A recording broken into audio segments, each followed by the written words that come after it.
Hi, creative friends. This is Soraya, and thank you so much for being here. So I'm back at my portrait over here, but what I did last night is that it was really late, and I was looking at my portrait, and the lips were off kilter, and I fixed them, and I'm sorry I didn't record it. So if you go back to my last video, I don't know if the camera can pick up on it, but the lips are off center. They're not centered with the nose, and what I discovered is that because I'm keeping the blue, it's really scrambling up my brain. So let me just explain. I have talked about this before. So I'm going to use, say, Connie's Delicious Journal over here. So this is 100% Connie's. I have not worked over top of it. And what Connie is able to do in such a brilliant way that makes it look easy, but it's definitely not easy, okay?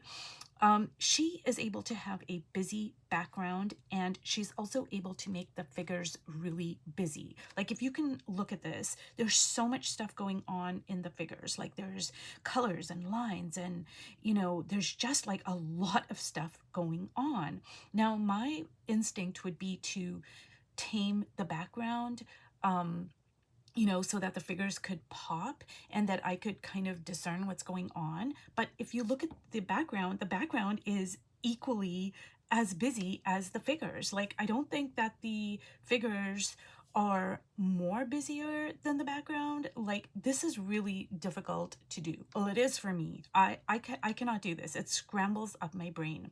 And I'm about a third or so working through this journal. And what I said to myself is that by the end of this journal, me working in it, if I cannot figure out how to balance a busy background with busy figures in the foreground, then I'm just going to chalk it up to, hey, that's just not part of my visual language, or, maybe it's not for me right now, maybe down the road, but I'm not going to try. Like right now I am trying. Like I don't remember what my last spread was, but I have been, like, I think it's, yeah, I think in this spread I did try to balance a busy background with the figures, but it didn't work out. So I put I kind of like tamed the background down, and I made a video on this. It was a series.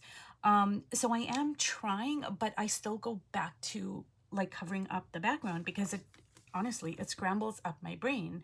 Like, this is really difficult to do. It looks easy because Connie makes it look easy. Because when I look at these, when I like open up this spread, my eyes immediately go to the figures. I'm not looking at the background. I am going to the figures. The figures are pulling me in, but I can't figure out, why are the figures pulling me in? Like, why am I not looking at the background? When I open this spread, why do my eyes immediately go to the figures and not the background, when the background has just as much stuff going on as the figures? Yeah, so Connie makes it look easy, but it's not easy for me anyways. But anyways, getting back to this is scrambling up my brain because I just want to show you here. So in this portrait over here, and I think I videotaped this as part of my 100-day project. Anyways, what I did is I did spill the blue ink in the beginning, just like I did with this. So I kept it, like, you can see a little bit of it here, a little bit in the hair, and a little bit of it here. But the rest of it, I covered it all up. Like, I built up on top of it. I used some of the blues, and then, I just built up my page. And with this over here, with this portrait, I want to keep the blue because I'm trying to push myself like out of my comfort zone, because that's the whole purpose of me doing the 100-day project, is I want to learn. I want to strengthen my visual language. I want to try out new things. Like, I don't want all of my portraits to look like this.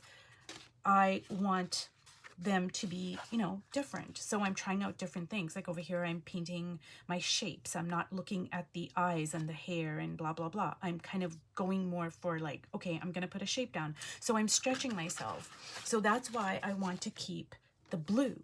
But it did scramble up my brain in the sense that I'm getting distracted. So what I had to do is I had to use my viewfinder, and I had to really kind of like isolate parts of it, and like even, you know, cover it up even further, like so,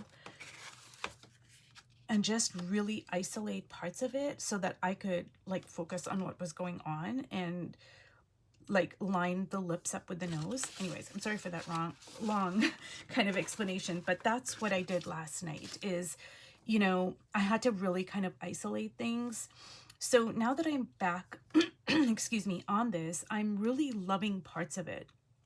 And what I am discovering about myself and my own visual language is that I prefer interesting, and I prefer ugly.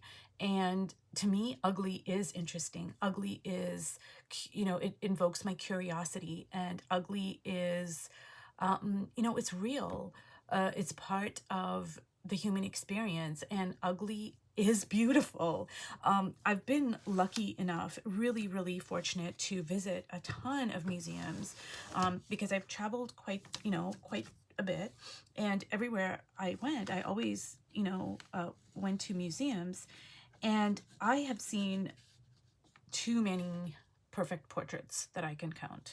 Like, I have seen so many perfect portraits that I kind of wanted to pull my hair out. And sure, some of them, like, you know, Durer, I love his drawings. They're impeccable. They are, you know, they're mind-blowing. He was a master.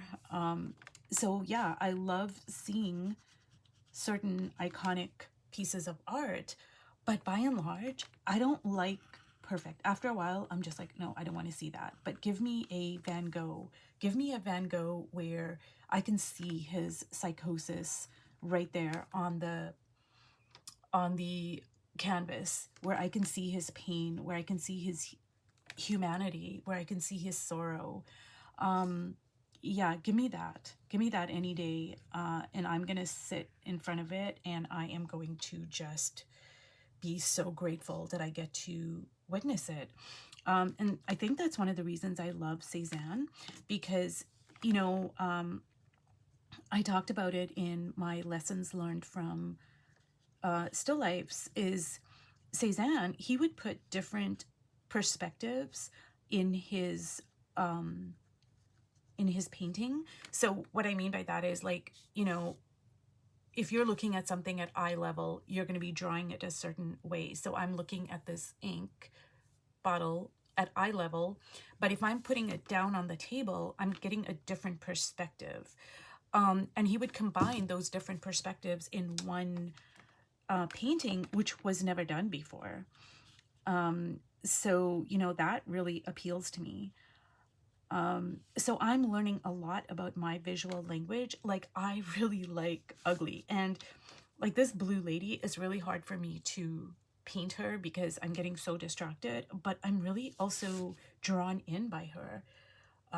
You know, like, I'm really curious about, like, oh, like, what is going on here? You know, like, it's gonna pull me in.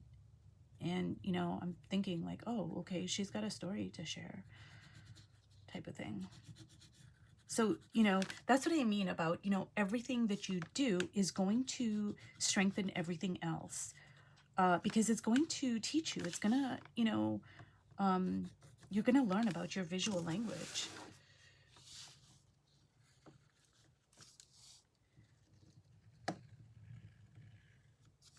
Now, I have to figure out what to do with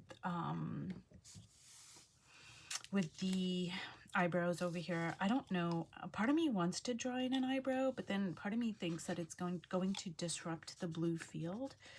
So I just don't know.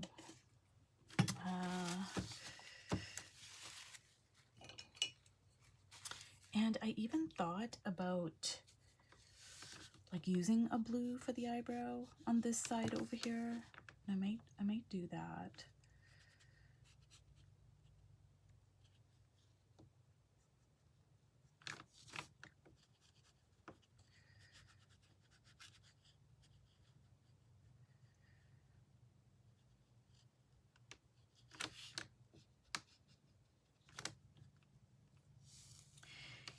And And I thought about like making a pattern on the blue, and I might do that, because I remember in my color journal, which I don't know where my color journal is, you guys, I spent a whole day and a half cleaning up my studio, and I'm so grateful that I got everything sorted out. But now that I have, I can't find anything. I have no idea where anything is. So yeah, it's kind of like when everything was like haphazard and a mess, I kind of knew where everything was, actually. It's really strange.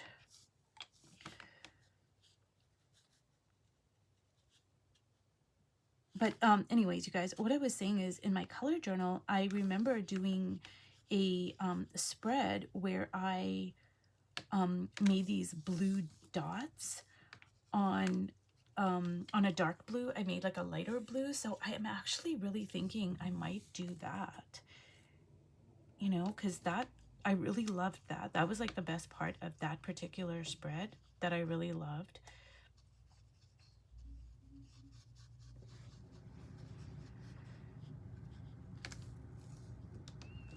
So I think what I'm gonna do over here is I am gonna put an eyebrow over here, like a black eyebrow.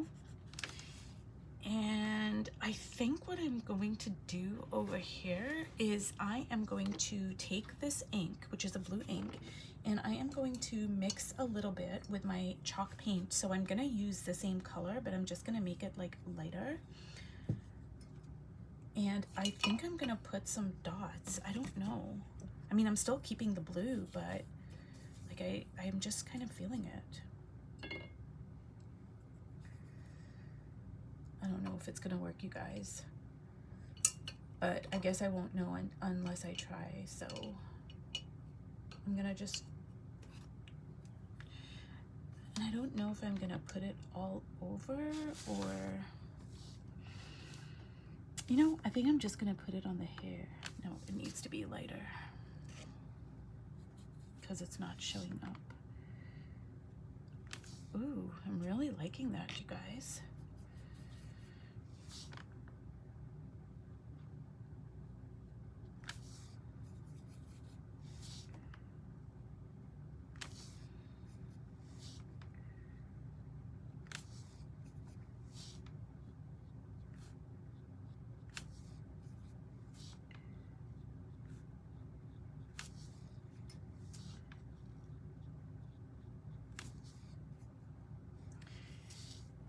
And I am wondering if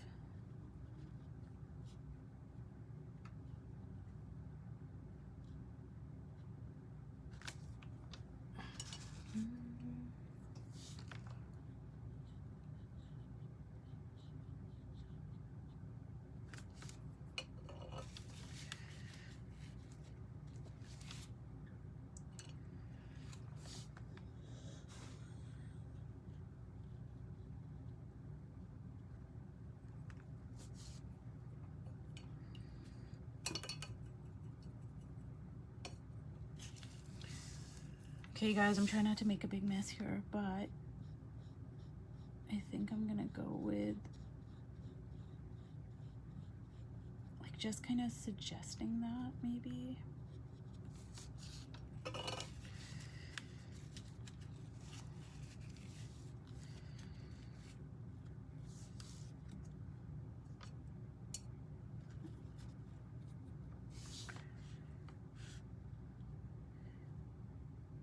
So do you see what I mean, you guys? Like, I'm getting scrambled up again because it's just really distracting to me, but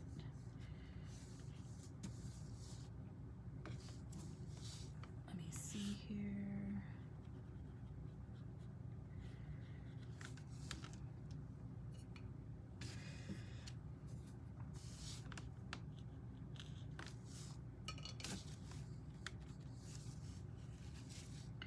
Okay, you guys, I'm gonna wait until this completely dries, and then I am going to kind of go in again.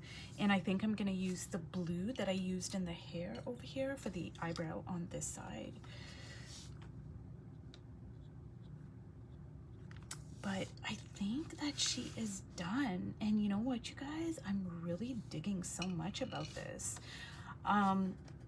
yeah, I'm really loving it, and it's giving me a lot of ideas for my other journals.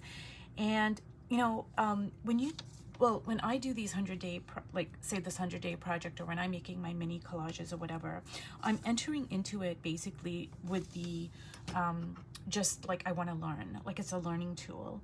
And you know, yeah, sure, I'm gonna have fun doing it.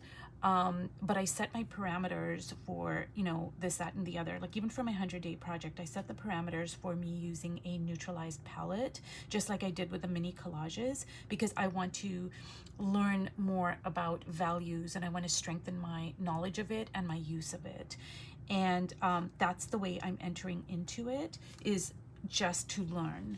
And sure, I get, you know, I fall down the rabbit hole and I really, you know, I get obsessed with things and whatever, but it's primarily to learn, because I don't want all my portraits to end up looking the same. Like, yeah, sure, I really love this, but I wouldn't want every single portrait to look like this. And that's why I try out like new things. Like even if I don't like it, like there's a couple of portraits in here that I really don't like. Like I put this like magenta color here, and I love magenta, and then I put also my handmade collage in here, and I really didn't like it. I thought, oh, you know, I thought it was a good idea, but it turned out to be not a good idea.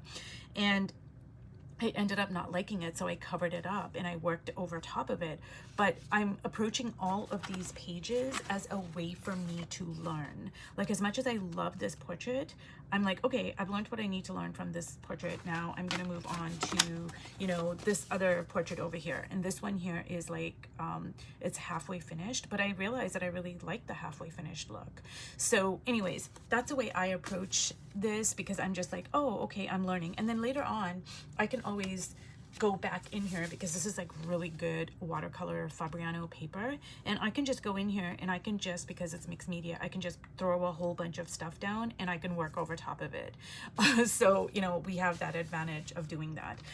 Anyways, you guys, I think that this is done. I am gonna go back in once this is completely dry, and I am gonna put in the blue eyebrow, the same blue as the color over here, but I'm just gonna bring it up closer. And yeah, it is a little bit disconcerting for me, like it's scrambling up my brain a little bit, but I also learned a lot from it, and I am really loving so much about it. So this is the end of this particular portrait series, but I'm going to continue doing my 100-day project, and I will make more videos as I go along. So thanks so much for watching, and I'll see you in my next video. Bye.